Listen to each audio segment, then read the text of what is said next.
Hey guys, this is Lockdown 36 from Toyota Nation. You all can call me Anthony. So right now I'm going to go ahead and start my backup camera installation.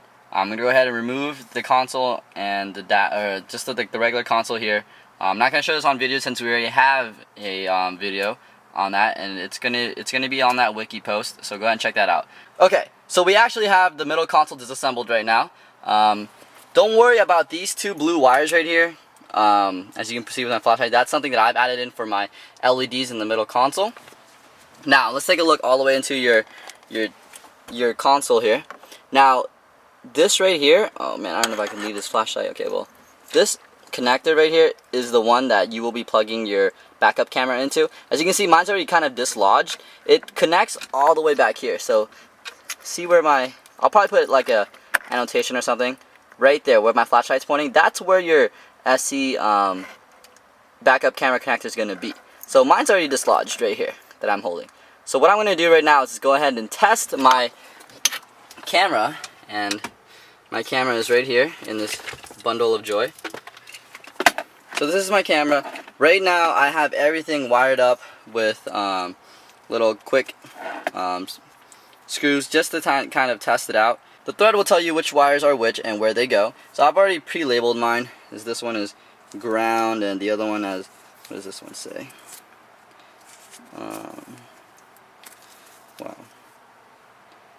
This one says power positive. So yeah, I've already done all that. So what I'm going to do right now is just connect my harness, which I got from Eric McCoy at Dick Dyer Toyota. His contact information is also on the wiki page on Toyota Nation.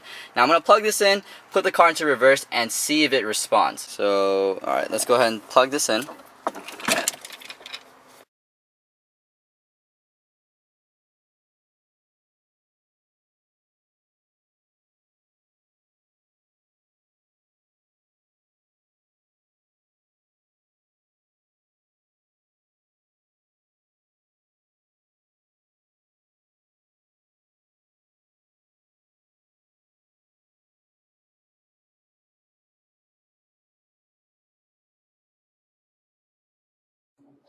In this portion of the video, I'll be going over the wiring schematic for the harness. So here's the harness on the far left, and I'm going to stretch over to the far right and have the camera there. So hopefully you guys can visually get this into your head. From the camera, we have this looking 3.5mm jack type thing which connects into this, and then this little jack type thing branches off into two parts. The first part, the RCA cable, which I have here, and the next is the red and black wire, which is for power. Now, on the harness, I'm going to start from the far left and go from the far right. So this far left wire, that is going to be your power. From the factory harness, it's going to have a black wire, hopefully. From what people have been posting, it seems like that's what it has been. For the power, you're going to power the camera and power that RCA cable right there where that little red wire is. That's going to be your power. So you're going to have two power sources, one from the RCA cable and one from that little other part, okay? So both red wires are power wires. The second wire should be white. This white wire is for the voltage input for your RCA. If you purchase the Amazon harness, that wire will also be white from the Amazon harness, and you can connect the white wires and white wires together through the harness. The third wire should be black. This black wire represents the video ground or the video shield. Again, if you guys purchase the Amazon harness, it will be the black wire. You do not need to purchase the Amazon harness, but it is a luxury to have. You can just find an old RCA female input and cut it and use those wires. The last hole will be your ground. This ground is supplied by the factory head unit, and you would use this ground to connect the ground for the camera, which is the black wire above, and then you would also use this ground to connect your relay, which I do not show. I do not add a relay until after the fact that I installed the camera and found out that the 6 volts does not supply enough voltage. So again, this last wire you will connect ground from the camera and your relay. Okay, so we're still on the process of getting the wire through the car right now. So what I've done is, or what we've done is just kind of taken out the middle console. There weren't too many other screws. The only 2 screws that we also had, what else we had to do were these 2 screws in the center. So our plan right now is to send the wire underneath the console, tilt this up and bring it underneath, and then, oh yeah, see, that comes right out. So, comes right out. And then we're gonna run it through the back. It's fine. So we're gonna run it through the back, and on the back left, so there, wait, hold on, I'm gonna back up. Okay, so here's my trunk. Now if you take a look into the far back left corner pocket and remove this trim piece, there is a port where you can fish your wires through. So we're gonna go ahead and give that a try right now. Fuck, how do I stop? You want to be sure? Okay, so right now we have it wired. Oh, you know, I can't even see. Okay, so right now we have it wired through this connector that's within the Toyota, and then it comes. I mean, this is just still kind of we're still pulling it through. So basically, what we're going is that we're pulling it underneath the driver's seat right there. Okay. Under the carpet. Under the carpet, under the driver's seat, going across, and then now it's gonna go along this trim, which we haven't gotten there yet, but we're still pulling. You want to explain how we did it? But yeah, yeah, you know, let's go ahead and explain that. Keshav, you want to take the camera and do it? Sure. Just drop the wire. You gonna talk or? Right, so what we did was we took a coat hanger and wound it up so that we have a loop in it, and thread the coat hanger from this side, from the driver's side, through the carpet. There's a little gap down there, all the way underneath and into the console, where we then put the wire through the loop and then pull the coat hanger back out. This way it's a lot easier. You don't have to worry about things getting lost in the middle. And so now we got it out to here, and the next step, get the light. Next step is to pull it through. We have that little last few inches to pull the wire through. We're gonna do that separately because we have a little angle in here that would be a lot harder to thread the hanger through the first time. Okay, cool. Okay, so right now we're gonna go ahead and feed our hanger head through this back trim. This is from the passenger seat through to the front to the driver. So see that we can just push that through, and then go from the front. It should have come out. Oh, and well, there it is. So here's our hanger coming out. Hold this light for me. Here's our hanger coming out. So now we're gonna wrap our wire through this, and then he's gonna pull back the wire this way. So I don't know if I can. Okay, can you hold? Is it possible for you to hold the camera? Sure. Okay. Right.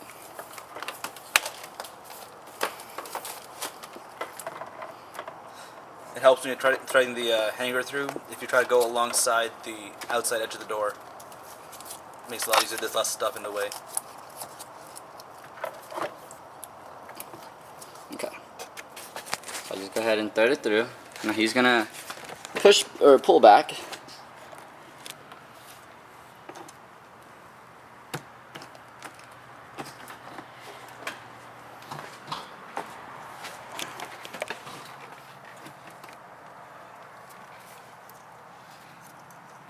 And there's our wire from the front. Great. So now the next part, we're gonna go ahead and feed it along this same wire along the passenger or the driver's side of the car and up next to this passenger seat. And then I don't know if I can show this to you guys, but Oh, it's an airbag. That's why we can't take it out. oh. So we're gonna feed it right through here. This is again, here's the left door. We're gonna feed it right through there, and that's gonna come out again up there. Okay, so my roommate right now, he's tying up the wires. So we have the hanger through the side, right here, and through the back right there. So we're gonna go ahead and pull the hanger through and get our wire out. We're good. You good? All right.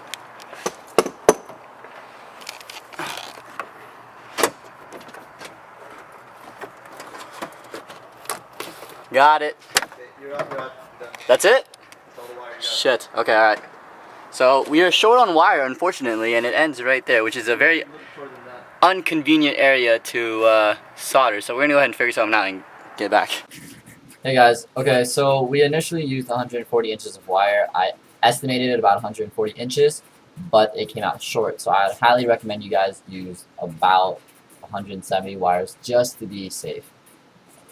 What we did was basically just soldered in that tiny corner of the car. I got into the trunk and I soldered in the trunk in that little tiny corner. So please don't do that. Don't use 140 inches like I did.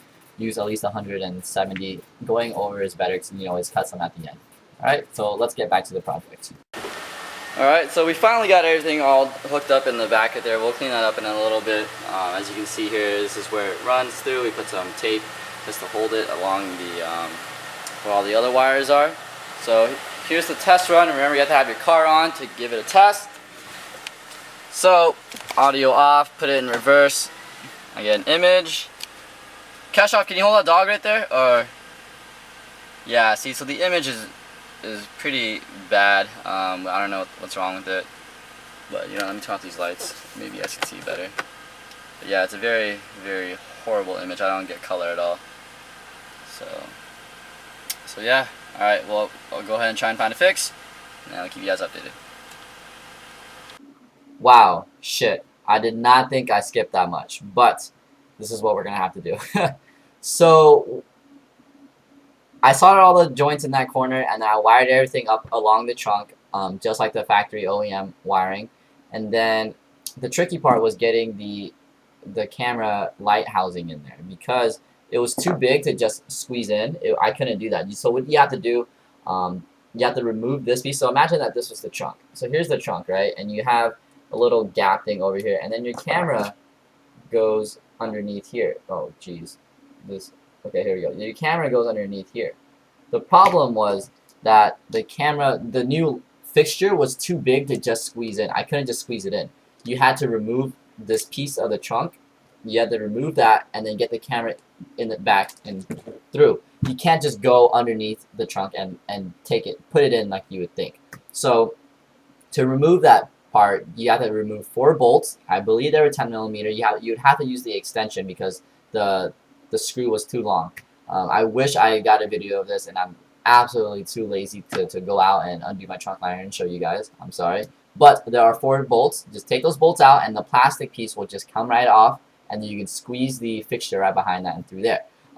Another user on Toyota Nation says that you do not need to remove all 4 bolts, just remove 2 and you're able to squeeze it in. That's fine. If you guys are, you know, lazy like me, that's fine. Go ahead and just remove 2. I removed all 4.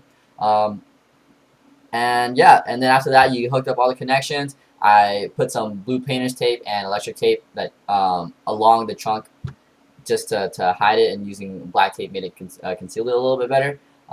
At the end there, so the bad image quality. This is somewhat of a debated topic on Toyota Nation, but some of the cameras that we received need 12 volts. The factory voltage output only outputs 6. So the problem is, with 6 volts, you don't get high image quality. You virtually get no image quality, or no images, I should say. So what I did was I used a relay. That 6 volts would trigger the relay, which tapped into the 12 volt cigarette lighter accessory, which was sitting right there. And that 12 volt, I used that 12 volt source to power my camera. So virtually, I used a 12 volt source. People on Toyota Nation have been using just straight up hooked up the cigarette 12 volt source to the camera. I am against that, because then now your camera is on at all times. Basically, whenever you're in your car and you flip that key, your camera's going to be on at all times. I don't know if that's going to degrade the life of the camera, or I don't know if there are any adverse effects or not. But I am against it. I'd much rather use a relay that has your 6 volt trigger your relay to turn on, and you have that 12 volt to run to your camera. I have the relay schematics on Toyota Nation. It is on the first wiki page of that post, so please check that out. If there are any other questions, just go ahead and post there, and you'll find a lot of your answers. I know this video was very, it was a hatchet job, and I get that. It was my first time installing the camera, and I had no clue what I was doing. So it was very difficult to figure out what I needed to do and film at the same time. So hopefully, I've been talking to some people on Toyota Nation. I will be doing another camera installation job, and then this way, now that I know exactly what I need to do, I can film it much, much better. So stay tuned for that. Hopefully that will happen within the next few weeks, and I'll keep you guys updated. But hopefully this video showed you guys a little bit of what you guys needed to do. Hopefully it's helpful and my effort is not wasted. So again, if you guys found this on YouTube and you guys want to install a backup camera, please check out Toyota Nation. I will post the link for the thread right underneath, and go ahead and click that. And if you guys have any questions, go ahead and post there. Post on the YouTube comments, and please subscribe. I would greatly appreciate that. All right, thank you.